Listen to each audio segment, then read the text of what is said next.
Ang toldang tipanan. Nakaugalian na ni Moises na itayo ang tolda malayo sa kampo. Ang toldang ito ay tinatawag na toldang tipanan. Pumupunta sa toldang ito ang sinumang gustong malaman ang kalooban ng Panginoon. Sa tuwing papasok si Moises sa tolda, tumatayo ang mga tao sa pintuan ng mga tolda nila. Tinitingnan nila si Moises hanggang sa makapasok siya sa tolda. At habang naroon si Moises sa loob, bumababa ang makapal na ulap sa pintuan ng tolda habang nakikipag-usap ang Panginoon sa kanya. At kapag nakita ng mga tao ang makapal na ulap sa pintuan ng tolda, tumatayo sila at sumasamba sa Panginoon sa may pintuan ng tolda nila.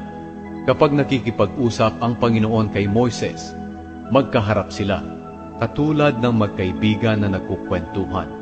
Pagkatapos, bumabalik si Moises sa kampo. Pero ang binata niyang lingkod na si Josue na anak ni Nun ay nananatili sa tolda.